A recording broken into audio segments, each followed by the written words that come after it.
Et salut à tous, c'est Pic. On se retrouve pour la troisième édition, enfin la troisième participation de notre clan Acta à la compétition HDV 11 ESL. Et alors, qu'est-ce que je peux vous dire? La semaine dernière, on a perdu au premier round contre les Vikings Halls là, et on tombe d'entrée contre eux pour cette troisième participation. Et alors, on a gagné.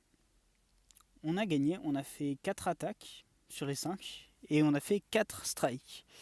Donc bon, Hams a eu un petit souci, il n'a pas pu faire son attaque, mais on a de la chance, les villages ont tenu.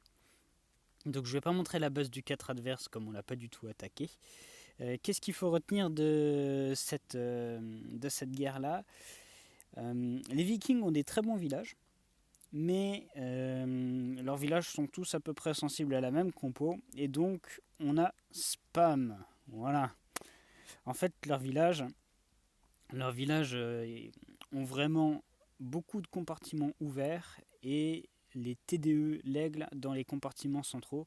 Donc ce qu'on fait, c'est que on zappe, je vais vous mettre les replays, hein, vous allez bien voir, on zappe les TDE multi, 4 zaps, 1 séisme. Donc bot a progressé hein, parce qu'il a mis 4 zaps et pas 5 cette fois. Voilà, bien joué à lui. Une fois que les TDE sont zap, on envoie 3 golems. Derrière les sorcières, on met un poison sur le château de clan qui sort. Les héros, le démolisseur. Le but c'est que les héros s'occupent du château de clan. Donc vous veillez vraiment à ce que la reine soit derrière les golems qui sont proches du château de clan. Et faites attention à ce que le démolisseur prenne l'aigle sur sa trajectoire. Hein. Donc comme l'HDV sur la gauche du village, il a attaqué par la droite. Comme ça, l'aigle se retrouve sur la trajectoire du démolisseur. Donc il y a des sorcières qui montent sur le haut, des sorcières qui descendent et d'autres troupes hein, qui foncent vers l'aigle. Donc bon, c'est mission accomplie. Vous avez vraiment les remparts ouverts en haut là sur le compartiment de cette TDS. Ils sont aussi ouverts en bas là. En fait, le seul compartiment qui ne sera pas accessible pour les sorcières qui font le tour, c'est celui avec les deux Arkix et la reine. Donc golem sorcière très efficace sur les villages ouverts, les villages où les compartiments pardon, ne sont pas fermés quoi. Voilà, quand c'est ouvert, c'est pas fermé. Je suis vraiment extraordinaire. Voilà, donc bot qui a pris les choses en main, il a attaqué assez tôt dans cette guerre et il met la pression d'entrée avec un tri. Voilà. Alors, faut savoir que les Vikings donc, nous avaient roulé dessus la semaine dernière, et donc on n'avait pas vraiment pris le temps de trouver de nouvelles bases. Donc on a trouvé des nouvelles bases en catastrophe le soir même, sauf on savait pas, mais quand vous avez une base qui est modifiable, enfin que vous venez de modifier et qui n'est pas disponible en défi, et ben elle n'est pas non plus disponible dans le format du tournoi. Du coup, en fait, on s'est retrouvé avec les mêmes bases que la semaine dernière pour la plupart. Mais bon, cette fois-ci, ils nous ont pas trié parce qu'on a un peu changé nos châteaux de clan défensifs. Et nous, par contre, on a été meilleurs en attaque. Donc là, c'est JLF qui attaque la base du 2. Cette base-là, on l'a vue plusieurs fois pendant la soirée du tournoi. Donc, elle a l'air d'être assez populaire. Cette base, c'est vraiment une base excellente. Hein. Il y a beaucoup de stratégies qui sont très difficiles à mettre en place contre cette base-là. Mais beaucoup de compartiments ouverts. Les deux tours de l'enfer sont les seuls bâtiments qui sont vraiment dans le village. Alors peut-être qu'il aurait pu choper les deux T2 avec un seul séisme, mais vous savez en tournoi on a un peu la pression, donc si ça passe pas c'est un peu ballot. Donc on a assuré le coup, il a pris deux séismes. Voilà. Qu'est-ce qu'il fait? Un golem à gauche, un golem à droite, un golem au milieu en bas, le démolisseur derrière le golem. Pareil, on envoie les sorcières, on envoie les héros, on essaie de faire en sorte que les héros aillent au centre du village parce que le château de clan arrivera en bout de course. Mais c'est pas très grave. Donc la compo, vous prenez 4 zaps pour une TDE, 4 zaps pour l'autre TDE, et donc un séisme aussi par TDE. Ensuite vous prenez un poison, et après soit vous prenez un rage, soit vous prenez 2 gels. Voilà, c'est tout ce qui vous reste.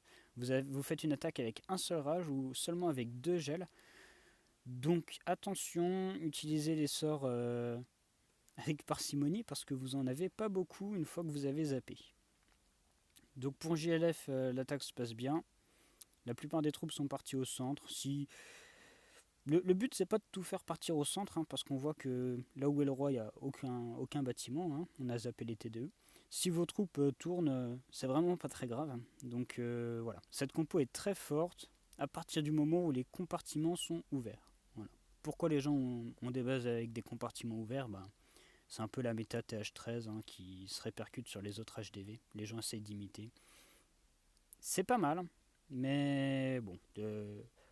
Franchement, cette compo zap, c'est un super contre. Enfin, c'est vraiment très efficace contre les bases ouvertes, donc profitez-en.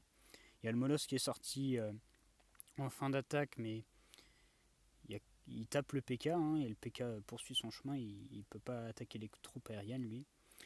Donc JLF nous sort un beau strike lui aussi, sur cette base qu'on va croiser plusieurs fois dans le tournoi et qui aura été strike à chaque fois grâce à cette compo.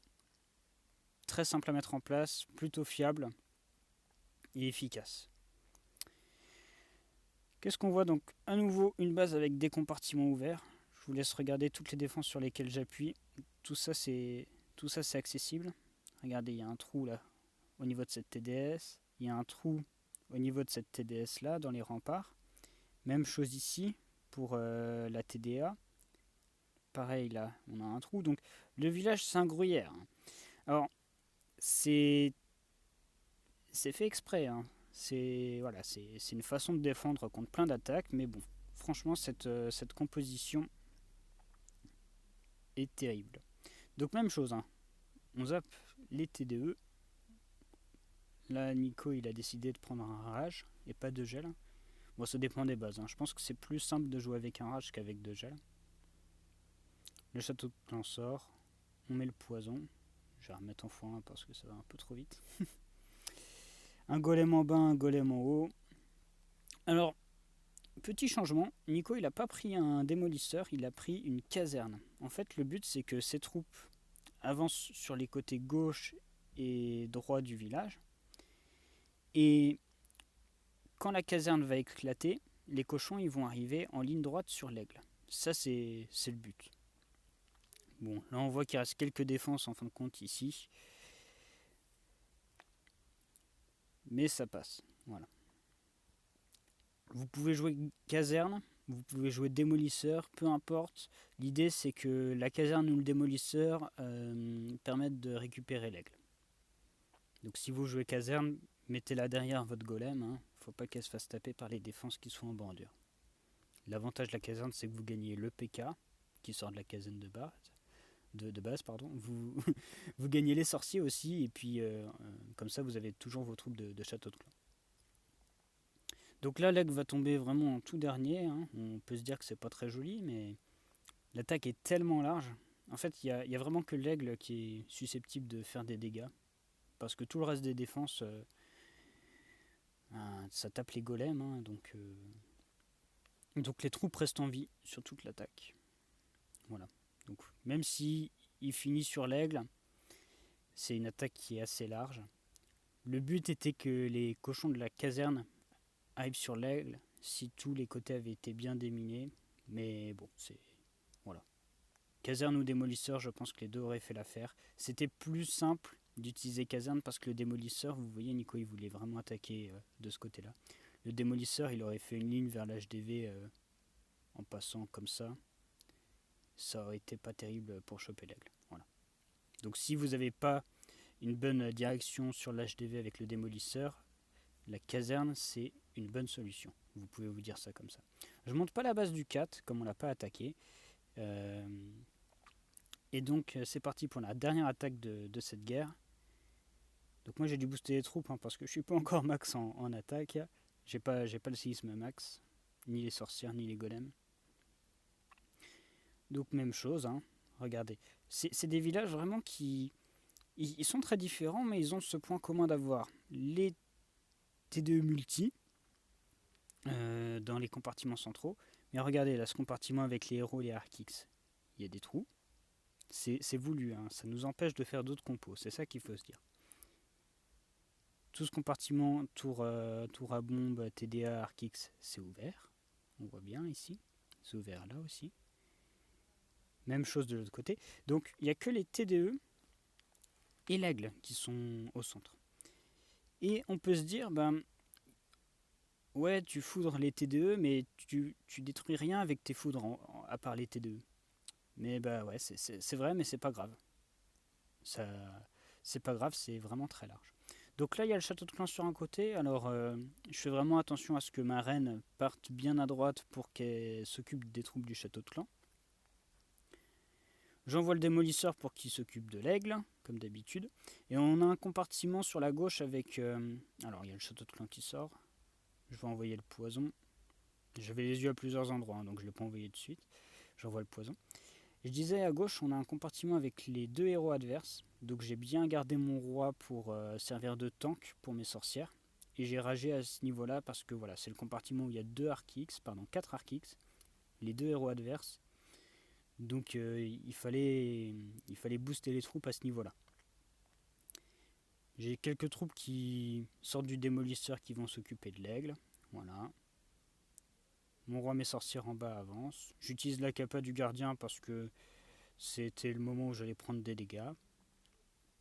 En haut j'ai la reine, j'ai les sorcières avec tous leurs squelettes qui progressent. Et voilà. Donc si vous croisez des bases avec TDE, Aigle, qui sont les seuls bâtiments à l'intérieur des remparts, abusez de cette compo, c'est très facile et très très fort. Voilà. Contre les bases avec beaucoup de compartiments, ça sera quand même fort, mais essayez de jouer d'autres compos qui sont plus fiables encore. Voilà. Donc voilà pour notre guerre contre Vikings Halls, on va dire ça comme ça. Je vais cut ici, puis je vous fais une autre vidéo pour les adversaires suivants. Allez, à plus.